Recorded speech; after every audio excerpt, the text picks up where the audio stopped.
every year, and it's usually released in the spring. But that may change because we're working on, I'm trying to help improve the process and maybe digitize it. But we have an international scholarship, which has been very challenging because a lot of students, international students, give to the community, to the CUNY community. And unfortunately, a lot of times they're not eligible because of the paperwork, and you know, it's been very hard for me to understand, right? So that's like, we all family, everybody brings something to the dinner, well, you can't eat that. Yeah, so I'm like, but I just want to let you know that University Student Senate is trying to address these issues for all of our family members that are coming here from other places. We have a scholarship for students with disabilities, and then we have a merit scholarship. And so all the scholarships, besides the merit scholarship, you have to have a 2.5. You have to have a 2.5 GPA, but for the merit it's 3.5. And then we also offer a scholarship for grad students, like peer mentoring. Yeah, so the scholarships range are all 1,000. The merit is 1,500. Yeah, so I mean, I will keep in touch. We're going to make the announcement because I know we've had a record number of applicants, a record number this year. But everything's done through paper, which has been very challenging. But next week, we're going to let you know who got it. So I know she said some things about recommendation letters. So as far as my, just looking, going through the process, reading applications, and being an applicant, when I ask somebody for a recommendation letter, of course, you want them to know you, but I send them my bio. Right? Because some people, they may want to, you know, say some things about you, but they don't really know other things, and it kind of helps them out. So it's good to not wait till you apply for a scholarship. Like, just create a bio. Just create it. Have it ready. Have it on deck. Right? That personal statement, create it now. Just have it ready. And so it's like a resume, right? So every time you apply for something, you may kind of do some changes, but the whole thing is to develop it and have it ready, and then whenever you need to use it, and you tell your story. You know what I'm saying? And I know sometimes you may not want to tell our business. They be wanting to know your business. Sometimes when you tell people your business, it'll help, right? Because it'll tell your story, right? So sometimes, my way of thinking is like all of the things, somebody may deny me something or discriminate against me, I might just tell that story, right? Because some of the scholarships you may get because you're older, you may get it because you're black, you may get it because you're not here, you may get it because you're on welfare, you may get it because you was incarcerated. Like, there's different scholarships for that. So it's like you take that thing that you would normally get denied for and you look for scholarships specifically for that. Let me see. It's important to build relationships. Relationships are very important. I know also, like, because you could get a professor to write your recommendation letter, but sometimes, like in the past, I have intentionally enrolled in a class where I know it was a full-time professor, because some scholarships will ask you for a recommendation letter from a full-time faculty, not just a faculty. You know, like, they want a full-time professor, which is sometimes challenging because most of the professors that work in CUNY are adjuncts. And adjuncts means that they're part-time, they don't have tenure. So sometimes you may, when you're looking for your classes, you may want to intentionally take a class with somebody that's full-time. Civic engagement is very important. And be very intentional about what you sign up for, not just to be busy, right? So is this civic engagement or the things you're doing, is it going to demonstrate your leadership qualities? I know for me, just looking at the scholarships in CUNY, because it's internal, I'm looking for how the student contributed to the CUNY community. You may be doing a lot of things on the outside, but you know, how are you contributing to our community, right? Are you on clubs? Are you helping to tutor other students? I mean, that's a good thing when you're helping your peers, like when people see that you're helping your direct community. The other thing, the tip, I'm gonna give you this tip. Because sometimes we are doing a lot in our lives, right? It's like go, go, go. We're not even paying attention to the things that we do, but we all do a lot. So I have this book right here, right? I have to write down everything, but this helps me update my resume, like everything. So it's like a calendar, and then it's like a notebook. So what I do, like every day, at the end of the day, I'll write what I did today. I went to class, I did an email. So it's good sometimes to just journal all the things that you've done, because sometimes we don't take into account all the things that we have done. So I'm just going to encourage you guys to keep a journal. One second. Okay. Oh, I'm going to talk a little bit about the Excelsior since I'm here. Because I know, Governor Cuomo, and it's considered a scholarship. Saying free tuition. A lot of us are not eligible, but I'm just going to say this: if you consider applying for the Excelsior, it's better just to apply. It's better to have it and not need it. You know what I'm saying? Because most of you guys will get FAFSA, but what the Excelsior is, when it comes to that funding, is a hole filler. So wherever your FAFSA may stop, it kind of fills in what you're missing. But in order for you to be eligible, you have to be at least taking 30 credits a year, which is, a lot of us are not going to be able to do that because we're going part-time, but you have to take 30 credits a year. I mean, if you need any more information on this, and this is something that University Student Center is working on, because that chair, the student, who is a voting member, sits on that higher education committee in Albany, right? So we have a lot of information. We're trying to address it. Okay, study abroad. There are scholarships that will kind of help you study abroad, go to another country. I encourage you all to, look at it. You get to travel, get some credits for class. And so CUNY has a main website. It's a study abroad website. If you're thinking about going to study somewhere else, you could use the filter system to find the things that you want. There are scholarships for that. It's called the Gilman. They have a Gilman scholarship, and they also have the CUNY Chancellor Scholarship that will help you travel.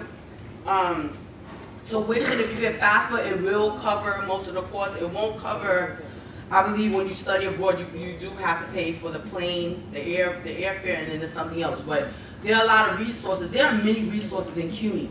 And so I know the information that she's giving you is very extensive, but I encourage you to go on CUNY. Just go, because a lot of things they don't email. I even go into other college websites in CUNY and look and see what they have. But I mean, basically that's it. If you have any questions, I'll hang around for a little while. I will share my contact information.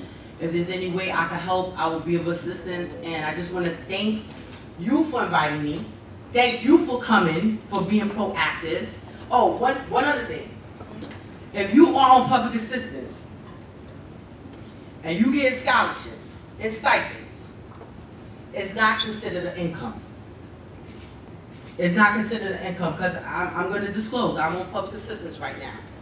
And I've gotten scholarships, but there are some laws regarding HRA that maybe CUNY Edge may not know about, and I'm just to let you know I know the information.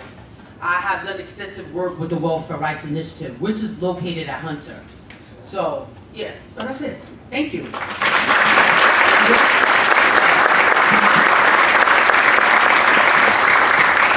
Thank you so much, Beverly. I have a quick announcement before we continue.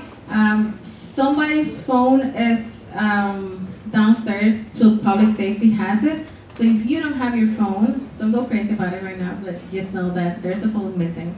It's lost, but public safety has it. Okay? And we continue. Do you have any questions so far? No? No questions? Yes.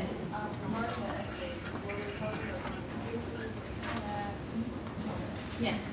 So her question is regarding the essays, if you will receive information about how many pages, the format, and everything that you need to know about that essay. Yes, scholarships will give you specific criteria, specific description, and say this is how we want the essay to be, and this is how long we want it to be.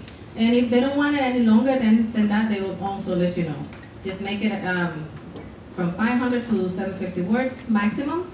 And some scholarships have a very strict system, and if you write even one extra word than they require, they're not going to let you submit that. Okay? So just keep that in mind. That's a very good question, because if you follow that instruction, that it shows that you read through and you can really follow all the instructions and you understand what you have to do, okay? So now we're going to continue, and I'm going to introduce you to Ms. Ruth Cedeno. Ruth is a financial counselor, and she works with New York Legal Assistance Group. She's been collaborating with Hostos for how many years now, Ruth? 4 years, going on 5. That's a lot. And she comes here every week. Luckily for us, starting this semester, she's going to be coming more often. And maybe one of the questions that we want to ask her is about her schedule, when you can come and see her. Because if you don't have a question, which you said no before, I do have a question for you. You ready? What do you do with the money after you get a scholarship? Let's say that you apply for a scholarship for $500. You receive this check. What do you do with that money? Buy a laptop. Anybody that volunteer? Yes. Spend it. You save it for what? For university. That's very good. That's smart. What else do you do with that money? Yeah. Apply it to your tuition. Use it to pay for your tuition. Very good. What else? So that's not fun. Then you go buying shoes, go on vacation. Yeah. Exactly. It's That's very what's up. fun. I mean, especially if you receive a scholarship at the end of the spring semester, which is almost summer, you want to go on a very nice trip to the Caribbean, right? That's what's up. Because it's been a very stressful semester. So let's welcome Ruth Cedeno. She's going to tell you more about how to use the money wisely and effectively. Good morning, everyone, and thank you for being here. I know everyone is off and everyone probably wants to be sleeping, but you guys are being very proactive, so I do appreciate you being here today. My name is Ruth Cedeno, and I'm a financial coach for the last 11 years, going on 12 years. Come this way. Just so you know a little bit more information about our project, I do have a project with the CUNY student system to provide financial literacy for our students. So how many of you are at least 18 in this room? Raise your hand. Everybody's an adult? Okay, perfect. I am so sorry to interrupt you. Some people are saying that, yes, that they cannot hear Okay. you. Everybody's, can you hear me better? Yes? No? Okay. I'll try to speak a little bit louder. So if you're at least 18, can you tell me if you have a bank account, checking or savings? Anybody? Raise your hand. Good. Who has a savings account? Okay, good. So one of the things that we're trying to actively work with the students is for our students to be financially ready for not just school, but for day-to-day activities, okay, day-to-day life. I'm assuming that most of our students are in school for what reason? Can someone tell me why you want higher education? Why do you want to achieve? Yes, everybody wants to make money, is that right? Of course. Okay, and once you make money, say that again? Perfect, so he wants to open up his own line of business one day. So the reason why we're in school is typically because you want to earn a degree, to earn money, to make good money, and be able to afford the lifestyle that you desire.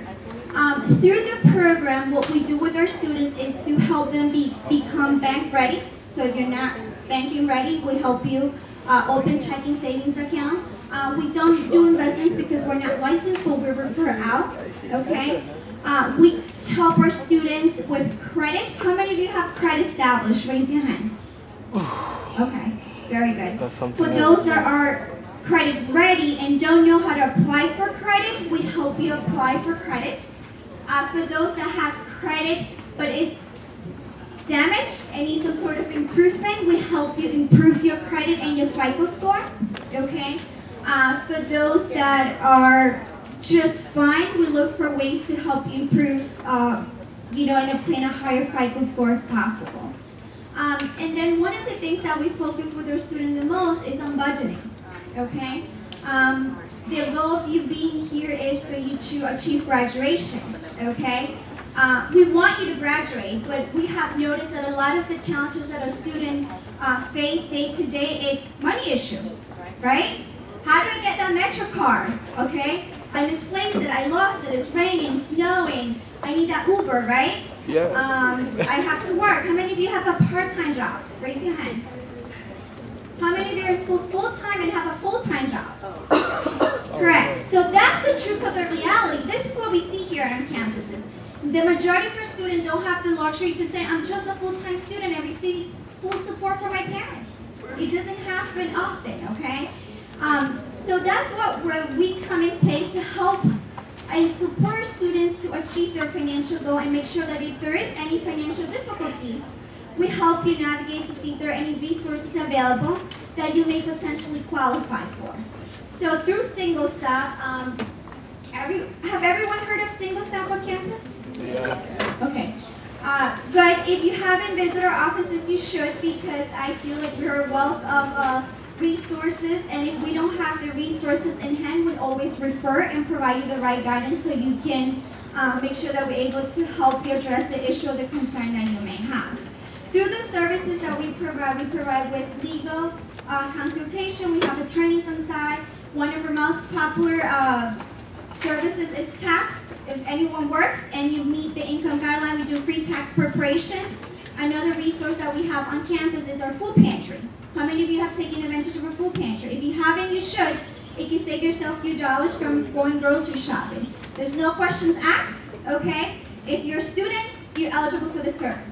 You and your immediate families, okay?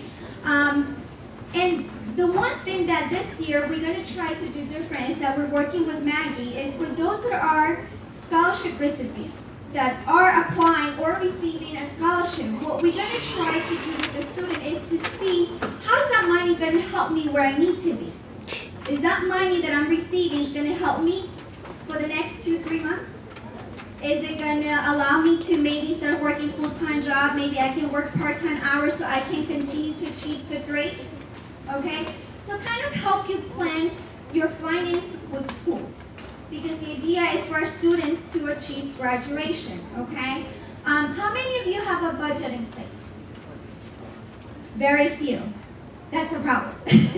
Okay? Everyone, regardless of whether there's money coming into the household or not, should have a budget in place, and I tell you why. Most of us have some sort of an expense to cover, right? Okay? Very few people tell me, well, I have nothing to pay every month. So how do you get to school? Oh, I walk. Okay, how did you get a haircut? My mom pays for it. And how did you buy your food? My dad gave me my allowance. We don't hear that often, okay? Regardless of who's paying for that support, you have to be mindful that there's expense category that needs to be addressed. What if mom is not able to pay for the haircut? What if dad is not able to give you the allowance for the lunch? How much money do I need to help me survive on a weekly basis, monthly basis, for me to stay in school? Okay? I highly encourage all students to take advantage of our services. It's completely free. If at the very minimum, we will help you understand where you stand today and what you're working towards, okay? We do have students that they're very well off and they have full support. And for those students, we work on savings and investments, okay? So when people think of financial issues or financial difficulties or financial, they're only thinking, well, I have no money, so I don't want to go see her, okay? If you have no money, that's the reason, number one reason why you should come see me. If you have too much money, please come see me anyway, okay? Because we'll help you invest that money or we'll refer you somewhere, okay? Where you understand, you know, how can I maximize this? You know, what am I doing right? What can I do better moving forward, okay? And one of the major reasons why I encourage everyone to come see us is because there are non-academic scholarships, okay? I know that Matt has covered a lot of the academic scholarships based on GPA requirements. Sometimes they're donors and there's money just sitting on the spot, right? Waiting for someone to have a need, specific need, okay? There is a specific scholarship, and I'm not sure if you're familiar with the Petrie Grand Milton Foundation. Petrie? Okay. I love it, okay? It's the one scholarship or grant that is not academic, okay? So you don't have to apply because you're brilliant mind, okay? You have to apply because there's a need. It is a financial need. Okay? I'm being evicted. I don't have money to pay my rent. Pay treason. But you have to apply. Okay? A lot of the times that what we see the most, and the most common reason why our students face between do I choose school or do I choose work is because there's a financial need. Okay? People are forced to make a choice. Okay, do I feed my kids or do I go to school? Okay? If you're in that situation, please come see me because there are non-academic scholarships, okay, that you could potentially still qualify for based on need. Okay? And it could be MetroCard, it could be food in the table, it could be your gas bill, it could be the fact that you're unemployed or underemployed and you don't have the appropriate clothing to go for an interview. Okay? So it's applicable to several different financial situations, okay? But you have to apply. Okay, no one is gonna come say, knock knock, do you need money? It doesn't work that way. There's an application, it needs to be submitted, and it goes to a committee. The committee would reach a decision. Once they reach a decision, they would let you know whether you accept it or not for the grant. Okay? And at the very minimum, come see us. Like I said, we are a department full of resources. We do a lot for our students. Everybody should get a flyer with our different services that we provide. Hour and location, we're located downstairs on D101. I'm here every Wednesday and I do private consultation with our students to help you create a budget, analyze the budget, work with credit or any other financial concerns that you may have. Our meeting is a private consultation, everything is confidential. Your information is not shared, it's not sold. So what happens in the meeting stays in the meeting, so a lot of the people are concerned with confidentiality issues, your information is not shared or sold, okay? I appreciate the opportunity of being here, so thank you, Magic, for having me over. Thanks everyone, hope to see everyone downstairs one day, and if any additional support that you guys need, like I said, that is not academic, you guys are more than welcome to stop by Stable Staff, and we'll be able to walk you and help you navigate through the process. Thank you.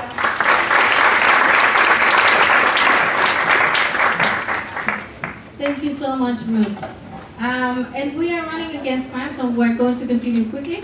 And I'm going to please ask my next speakers to be as brief as possible so that everybody gets a chance to speak and so that the students can get all the information that they need here today. I'm going to introduce now Mr. Francisco Aquino. I'm so sorry. Francisco Aquino is here in representation of the CUNY Becas program. And he's going to tell you everything about it. Please welcome Francisco. Hello everyone. First of all, I want to thank all of you for coming in. Like everybody else mentioned, today's the day off, but you're here taking initiative to find a way to funding your higher education or finding other ways to get extra money, right? Scholarships are the best way to fund if you don't receive FAFSA, you're not eligible for FAFSA. Scholarships like these, CUNY Becas, is the things you should be applying to. So CUNY Becas is catered to students that either have limited funding from the government or no funding at all from the government, they're not eligible for FAFSA, or any Pell Grants or any other government issued funding for higher education. I am so sorry, Francisco. I believe some people are saying that they cannot really hear you. You can hear me? Can you hear? How about now? How about now? I can hear. Yeah? I guess I have to hold it like this. Okay, I figured that out. Alright. As I was saying, CUNY Becas is catered for students that either have limited funding from government-issued grants, scholarships, for instance, FAFSA. There's students that have that receive a small amount from FAFSA or because of their income or other reasons, or there's students that are not eligible for FAFSA or Pell Grant or these other grants that are available for students. And this is where scholarships like these come in to fill in that hole, that gap that students really need help in. So a little bit about the Mexican Studies Institute. We do a lot of things with the community. We do cultural events throughout the city. We do scholarships. We also provide guidance through our Educational Opportunities Initiative to help students navigate systems. You know, if you're a single parent, you don't know how to navigate or how to enroll your child into a good pre-K or school. They help you navigate through systems, or if you're looking to enter school again after being absent, say 5-10 years, and you want to find ways to fund it, find ways to navigate those systems, they'll be there to help you. So our goal is essentially to boost enrollment and attainment of Mexican American and Latino students in higher education. As many of you may know, it is very difficult being a person of color to go into higher education because we don't have that many opportunities available to us. There's always something that disqualifies us, you know. It was previously mentioned, they use many things against us, even though they don't openly say it. Or this person is, you know, from this country or this from other country, right? They don't openly say it, but there's always something, a prejudice that is against us. And that's our goal, to retain and boost enrollment of students like us in higher education. And also foster research, you know, in Mexican and Mexican American culture. There's not a lot of investment in documenting the culture, the big waves of cultural change in the tri-state area, like there is with Dominican studies and Puerto Rican studies, Irish studies. So that's our goal, is to have something similar as all these other institutions, to have a record of all the change that's going on with Mexican Americans in the tri-state area. And basically also collaborate with nonprofit organizations to help open opportunities to students like yourself, students like me. I'm a Lehman College student, and I didn't have many opportunities like internships. I didn't know where to go to, how to find internships that would be of my interest. And that's our goal at the Institute, is to create a network where if a student wants to find out more about how to be a teacher and they want to do an internship on teaching, we could link them with a nonprofit organization that needs help and are willing to take in an intern to take part in the programs that we are giving. So the scholarship provides students with $6,530 for tuition, straight for tuition. So we cover all your tuition except that doesn't include student fees. Depending on the community school you go to, student fees vary from 180 to 250 and change. But we cover your tuition. So this scholarship covers your tuition for one academic year. And at the end of every semester, there is, we look at your progress, how much you've been involved with the community, your GPA. So we don't just look at your GPA, we look at you as a whole person, which is what other scholarships lack to do. They're like, okay, this person lost like 20 points in their final, so therefore their GPA dropped to 2.0. Okay, they're disqualified. No, we want to know why that happened. Say a family emergency happened, but you still managed to stay in school and continue studying, although it wasn't as great as you would expect it, and we will grant you the funding for the following semester. Go ahead. Just to make sure I didn't miss anything. And one of the big things, as I mentioned previously, this is a scholarship for basically anyone. You know, the main question that I get, do you have to be Mexican to apply for this scholarship? And the answer is no. This scholarship is open to any student that is either currently or wants to do community service in the immigrant, Mexican American, or Latino community. And what we want to do is foster that leadership that you are all have the potential of having. You know? So what are the, like I mentioned, engage service learning, develop professional networks, advance their educational goals. So what we want to do is develop you as an individual, help you, lend you the hand to continue developing your professional network, reach your professional goal, despite everything else that's going on in your life. And this financial support can really help you make time to go into that internship you've been wanting to go in so badly. So the criteria are pretty straightforward. As you can see, commitment to Mexican or immigrant community. So community service you've done or community service that you want to do but you're unable to because you're doing a full-time job and you're currently full-time in school. Academic achievement. Many people are intimidated when they hear academic achievement. Oh, that means meet a 3.0 GPA regardless, of anything going on. As I mentioned before, we take into consideration everything else that comprises you, your life. If you're a single parent, you head a household. We take that into consideration. Say you're a single parent and you're a full-time student as well and working full-time. Your GPA is not that great, and we take the fact that you're a single parent, you're working hard, you're doing everything you can to keep your children in school, feed them, and continue progressing in your education. We take that into consideration. That to us is academic achievement. Financial need, again, if you don't receive funding from any other institutions, government, or you're not eligible for those financial supports, we take that into consideration as well. I am so sorry to disrupt you, Francisco, at this moment. I can only allow you one more minute because we have a lot of other speakers. Okay, perfect. I'm really sorry. It's okay. Yeah. So if you have any questions, you can definitely email us or call us, and also follow us on Facebook. There we.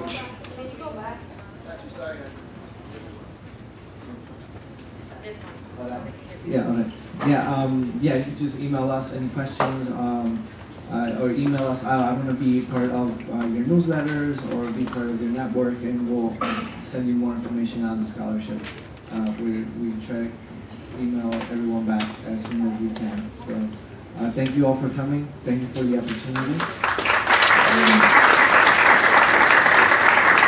So I have a question for Francisco before we let him go. I overheard, and I don't know, you can confirm this for me. I overheard that the CUNY becas somehow works in private schools. I'm not sure if it is true, but my understanding previously to overhearing that was that it only works in CUNY schools. Correct. Is that true? It only works on CUNY schools, so Okay. it doesn't matter if you're going to community, CUNY school, community, or a 4-year senior college, as long as you're within either currently in CUNY or planning to enroll into CUNY. Say you know someone that's in high school and they still haven't graduated, but they're planning to enroll for fall 2019 into a CUNY school, they're eligible to apply. Good. And one more question. When does it open? So usually it opens in December. This year we're opening a little early, so we close it a little early, and that way we give students more time for them to receive notification from other scholarships. Say the Dream US scholarship, they get notified really late, so we're trying to notify our students earlier. So it'll open in early November and close in January 31st. So you have approximately 2 months and change to get those recommendation letters, to write those statements. Again, all the information will be sent out to you if you email us, or if you took a picture, you want to call us. In our website as well, you can go to the Lehman website and search in the bar Mexican Studies, and you find the scholarship tab there, and we'll update all the information there soon. So. Okay. And of course, once the scholarship opens, you can come to my office, you can contact me, and I can assist you with the application process. Also, we receive information material from the CUNY becas, and which we distribute here around the school. So feel free to come by mid-November, beginning of November? Beginning of November. Yes, about the CUNY becas, and you can apply for that. Thank you, Francisco. Thank you. Now we're going to welcome Mr. John Frank. He is the Director of Development at the Office of Institutional Advancement. And his role here is very important because a lot of you may want to know, a lot of you have questions when you come and see me about how scholarship opportunities develop, at least our opportunities. So that's what he's going to be doing here now. Welcome, John. How you guys doing? So I have to say, to see all of you here is terrific. No school and you're here, which just basically says that the probability and possibility of you getting a scholarship or emergency services goes up because you're aware. And everyone here has a story to share. And the most important critical aspect, not only when you look at scholarships and find out, yes, that's a scholarship that I could apply for, but it's telling your story. And there's not one person in this room who's not challenged. Everyone here is facing a challenge in their life, is that correct? Or is everyone just like, I'm skating through life? And that challenge is actually what propels you and gives you the story to tell scholarship donors, people who are looking at this, the scholarship committee. I had the good fortune of reading all of the scholarship statements this past term, and they were fascinating. And they came from people who were doing very well academically, people who weren't. But the one thing that they all had in common was the struggle, was overcoming, was saying, I'm working at school, I'm doing full-time, I'm doing part-time, I'm taking care of my little brother. It was always about the struggle. So everyone here has a story to tell, and everyone here has a possibility of getting a scholarship. I'm going to tell you a little bit about the workings of scholarships, okay? This is from the Division of Institutional Advancement. We go out there, my department, Director of Development, we talk to donors, and we try to inspire them to give to you. Why? Because you're defying the odds. You're here, you're making it happen. So we go out there to tell your story. And I'll go to the next slide. So we speak to the donors, and I'm just going to go through these 6 points, questions and answers, Q&A section at the end. I'm just going to go into donors, give you a little bit about select scholarships, the criteria and agreements. There are these 2 special funds you should know about. We'll let you know about those, and then a Q&A. And on that Q&A, you can ask any question you want. Boom, 1. We get money from corporations, from unions, but mostly individuals. Individuals who want to make a difference in your lives. That's who we go after. Right now, just to mention a few, Acacia Network, an organization that's giving to us